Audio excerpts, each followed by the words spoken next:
Yo! What is up guys? Welcome sa ating vlog. I am Jim Cristobal. Vlogging ang ating first time mag-NLEX ng naka-big bike. Siyempre kasama natin ang ating OBR official back ride. Yun, si Generous Alfonso, shoutout. At tayo nga ay may kartadang 252. 252 lang ang laman ng ating RFID. At tayo nga ay magbabagtas mula Tambubong exit hanggang Balintawak.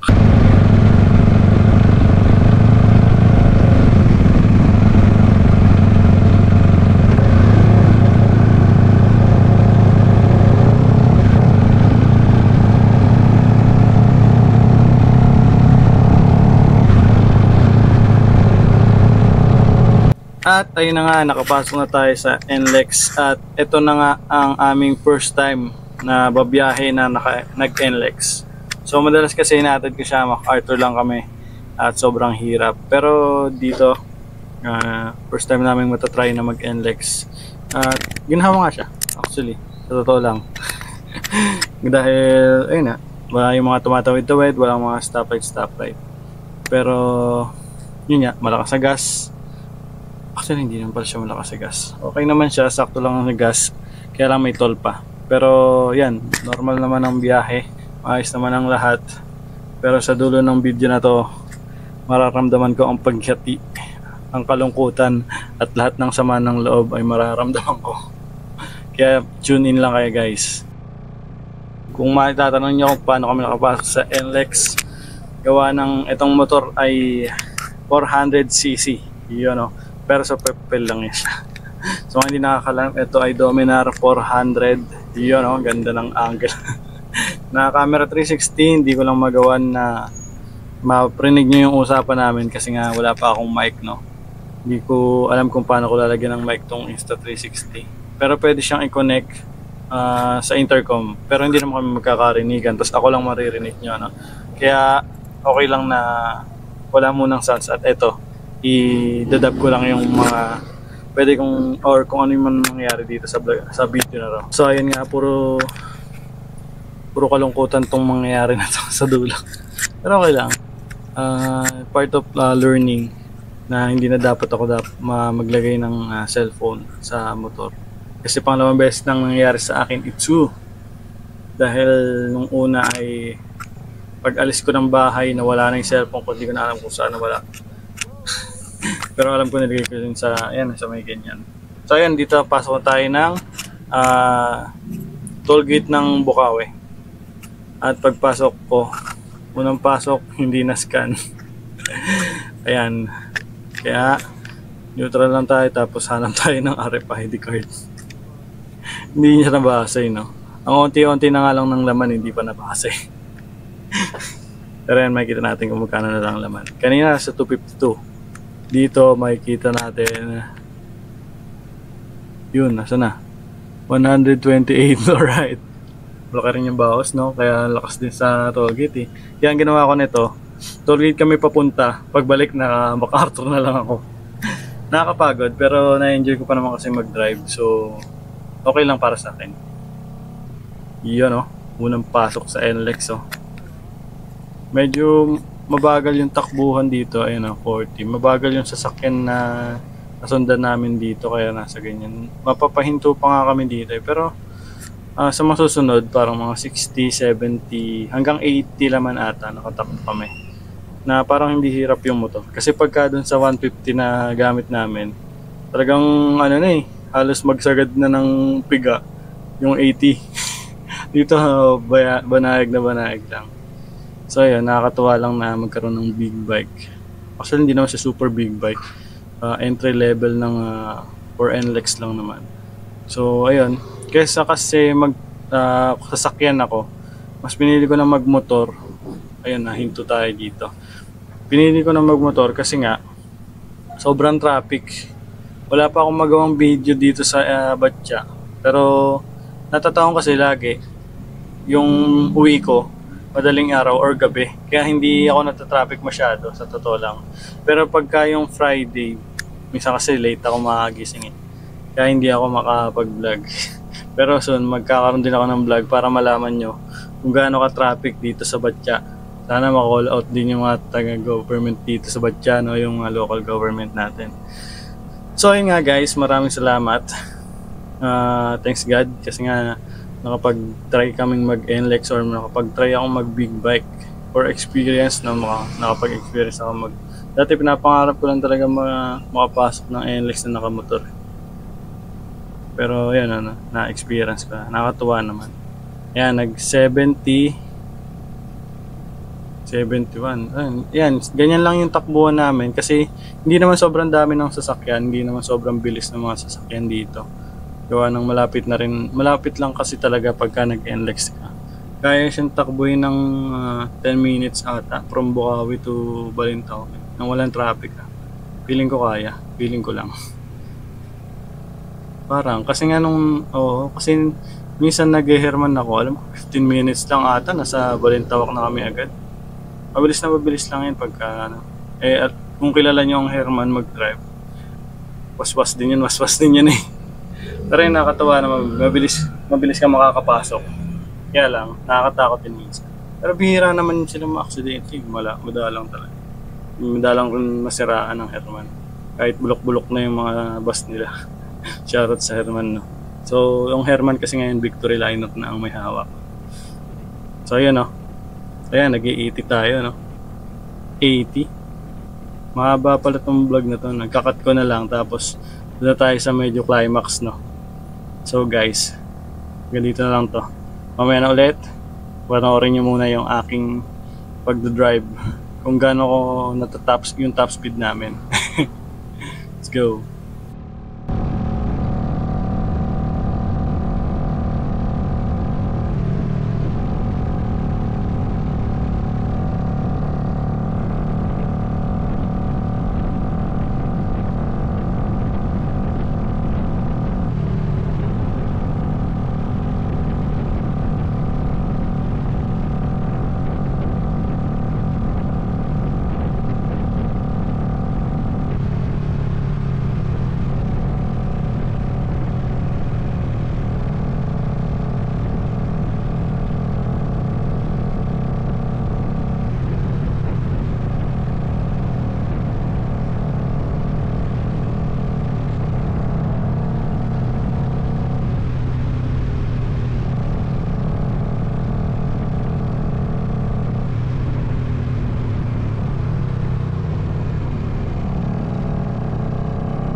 At, ayan nga, ang ating top speed ay 90 lang.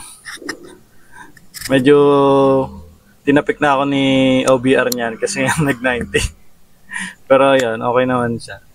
Hindi naman siya nagagalit talaga. Yung talaga nangungurot, ano. Nagsasabi lang siya, nag-90, nagulat lang siya na nag-90. Pero, ayan, slow ulit. 80 to 70, ganon. 80, 70. At ayan, tuloy-tuloy lang yan. Sobrang haba pala nito na na walang edit, nakarekta lang siya dyan. Kasi pag ine-edit ko to from Insta360, i-edit mo pa siya kung saang angle, tapos i-edit mo pa siya para dito sa mga cut ng so yun, medyo nakakatakot din pala pagka nagigit na ako sa mga truck. Kahit saan naman, kahit sa MacArthur naman, nakakatakot din talaga. Pero, lakasan lang din ng loob. Yan, medyo mabagal talaga yung nasundan namin. Kaya, sinundan ko na lang talaga. Banayag lang talaga yung takbuhan. Yan. So, first time lang naman. Kaya, okay. Pero siguro pagka mag-isa lang, rat-ratin. Joke lang. Bad yan. Yan. Yan, overtake pa. Mukhang top speed ulit. Pero alam ko isang beses lang talaga yung nag-90 na sinabihan na ako ni OBR. Nakatuwang mag-drive sa NLEX. Para sa akin kasi kahit anong naman dinadrive ko na mas nasasiyan ako mag-drive kaysa nakaangkas, kaysa passenger. Hindi ko alam, na-enjoy ko talaga mag-drive kahit anong sasakyan Yun 80. Then guys, nood lang ulit. At mamaya ulit bago ang malagim na pangyayari. Let's go.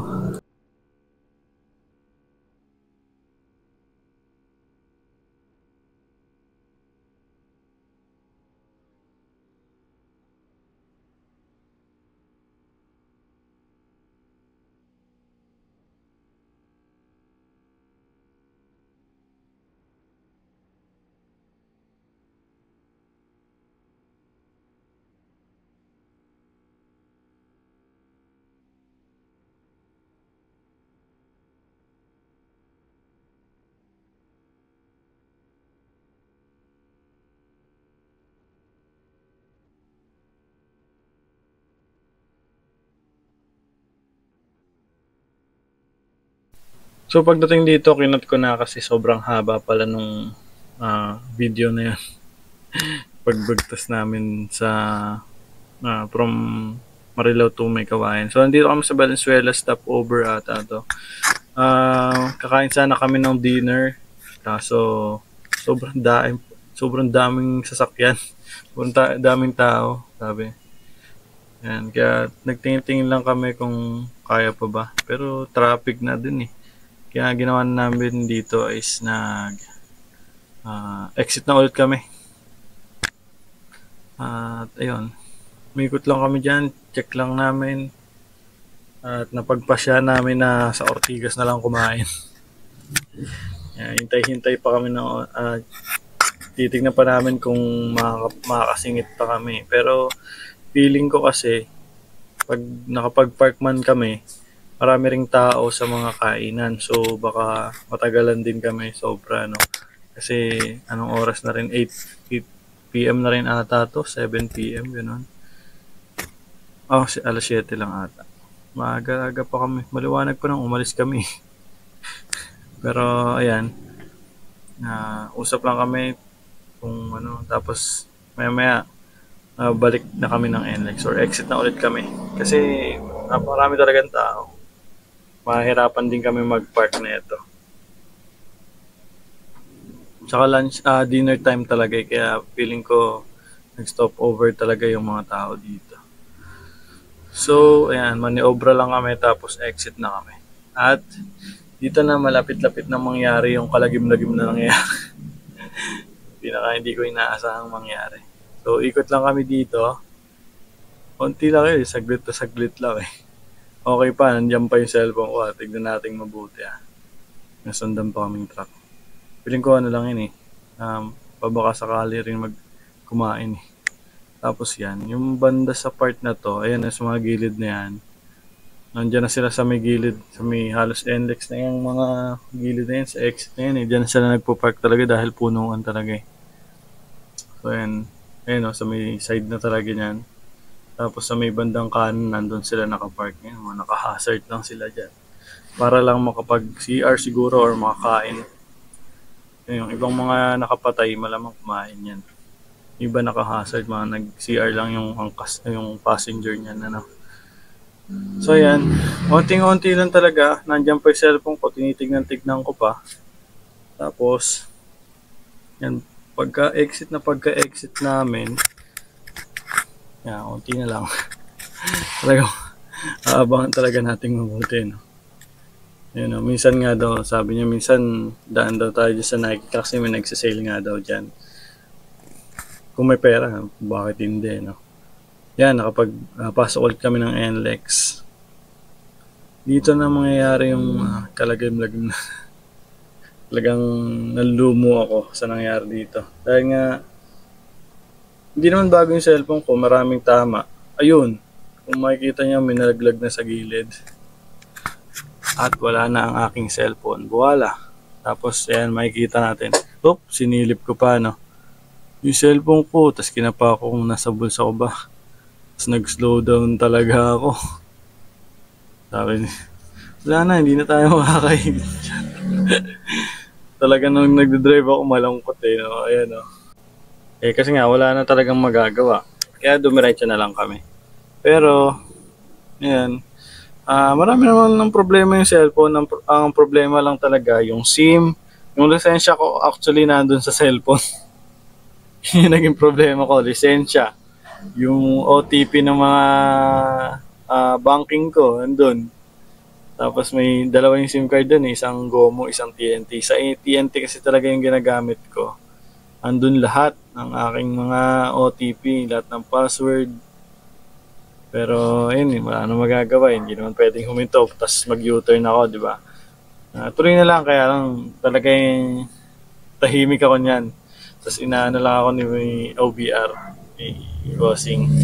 Okay lang yun, huwag mo muna isipin, focus lang muna sa pag-drive ah. Kasi nga syempre, di ba? Malungkot yung papa mo eh. Kasalanan mo rin naman kasi, di ba? Alam ko na kasi, napansin ko na maluwag na yung case ko. Nagbibinata. Nakalala pa ata sa akin. Maluwag na talaga yung case ko. Tapos nasa likod pa yung lisensya ko. So medyo nakaumbok yung likod niya. Kaya hindi masyadong naipit. Ay, maingay yung mga aso. Very good talaga yan. So, ayun nga. Pagpatuloy na lang natin to. Hindi ko na kayang, yun, wala na magagawa eh. Nag-try pa talaga. Naghanap-hanap ulit oh. Wala na boy. Nalaglag na boy. Kaya lang, pangit yung angulo kasi ang dilim pala ng pinagkalaglagan. Napansin ko yun, lubok kami. Yun talaga yun eh. Pero yan, lesson learned talaga. Hindi na uulitin sa susunod na maglagay ng cellphone pag nag-NLEX. So maglalagay ka lang ng cellphone dyan pag kailangan talaga. Kung wari, maliligaw na kayo or may pupuntahan kayo hindi mo alam. Yun mo na sa mo na lang ilagay dyan. Saka nakakasira din kasi talaga ng cellphone pag dyan. Kasi nga yung vibration ng motor. Kasi yung una kong cellphone, alam ko nasira na yung vibrator nun eh. Hindi na siya nagbabibrate. Kaya yun, alam kong may masisira yung phone pagka nilalagay nyo dyan. Pero alam ko meron ng mga ngayon eh, yung damper. Phone damper ba tawag doon?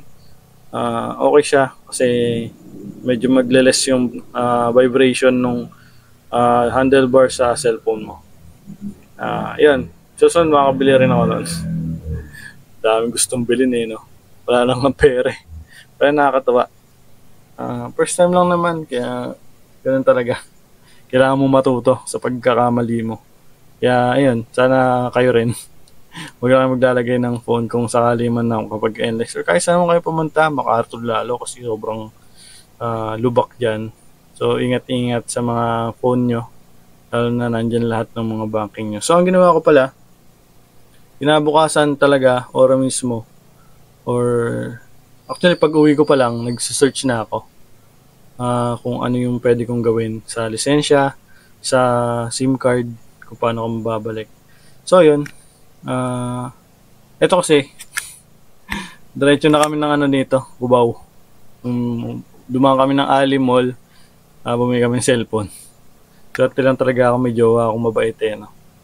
Dinalan niya tapos hulugan ko rin naman. Nakakatuwa lang kasi talagang full support yan sa pagbili ko ng motor. Actually nung una ayaw niya mag big bike, ayaw niya ng Dominar, gawa ng mag-NLEX pa ganun.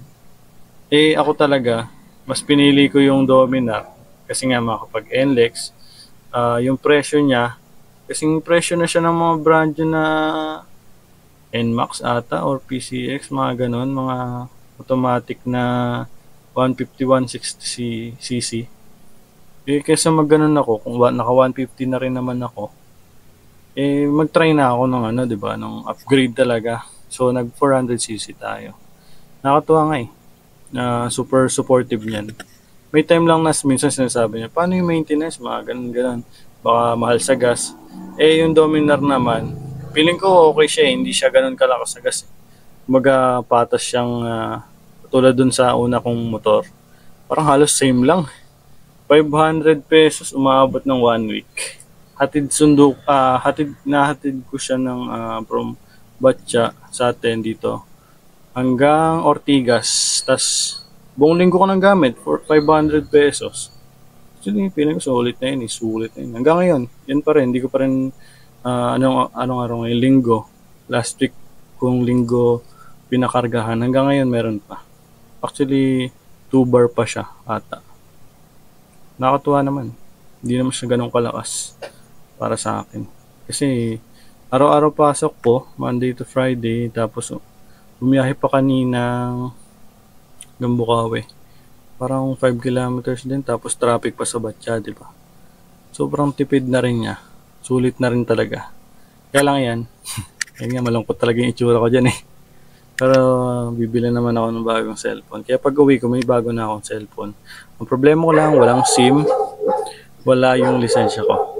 Kaya kinabukasan talaga, ang ginawa ko, punta ako ng LTO, tanong ako kung anong pwede kong gawin pag nawala yung lisensya. Sabi ng guard, sa guard lang ako nagtanong eh. Pagawa daw ako ng affidavit of loss. Diyan sa may tapat, meron sa tapat sa may Lulumboy. Ay, Lulumboy nga ba? Lulumboy, oo. Sa tapat na hanapin ko daw si Miss, ano ba, Maria ata yung pangalan. So yun, punta ako doon. 300 pesos. Affidavit of loss, may Xerox na ng ID kong, national ID lang gamit ko. Kasi wala naman akong lisensyang ID, valid ID. So yun, pagbalik ko, fill out ng mga form nila, pangalan, tapos yung details, tapos bayad. Sa affidavit of loss, naka 300 ako, sa LTO 225. Tapos palit ng picture, tapos yung details parehas din. Nagtaka nga ako doon sa timbang ko eh. Dati pa rin yung gamit eh, hindi nila binago eh. Sayang yung fill out ko, di ba? Kasi ideal, yung picture lang pala ibabaguhin nila. So ayun, okay naman. Tapos after ko dun sa LTO, diretso ko ng SM Manila. Punta ako sa PLDT or sa Smart. Pinapalitan ko yung SIM card ko. Mabilis lang, hintay ka lang ng siguro parang yun eh. Lunch break ata nila nung oras na yon. Kaya walang tao. Isa lang ata, kaya medyo matagal ako naghintay kasi isa lang yung masikaso. Tapos may mga client na sa tapat o sa naghihintay. So, ayun, pagpunta ko dun sa Smart, wala naman daw bayad. Kaya lang, kailangan mong mag-avail ng load para daw hindi ma-expire yung SIM. So, yun lang yung bayad ko, 100 pesos. Yun, gastos malala. Short tuloy tayo ngayon. Yun. So, okay naman siya. Na kinabukasan na ayos ko rin lahat, na nakuha ko lahat ng OTP ko, na ayos ko lahat ng banking ko. GCash, Paymaya, Palawan, Pay, Union Bank. Ayan. So, yun. Masaya naman. Bagong cellphone, bagong utang. Kaya yun, nakapag-post ako yun eh. Sabi ko, masaya na, nalungkot pa. Masaya na, sad pa. Parang gano'n. So yan, thanks sa manonood. Thanks sa inyo sa manonood, umabot dito. Ilang minutes ba to? 24. Alas 30 minutes yung biyahe namin, no? Kasi nga, medyo napahinto kami doon sa tapos nag-slow down kami kasi nga nawala yung aking cellphone. Pero, yan, hanggang dito lang siguro to. Pwede na i-cut to kasi nasa na tayo eh. Ano ba to? Balintok na to eh, palapit. Balintok na nga ba? Oo nga, ayun, may ano na eh. Kwento kasi ng kwento, di na alam kung nasaan eh, no? Pero yan, maraming salamat sa panonood. Hanggang sa muli, let's go!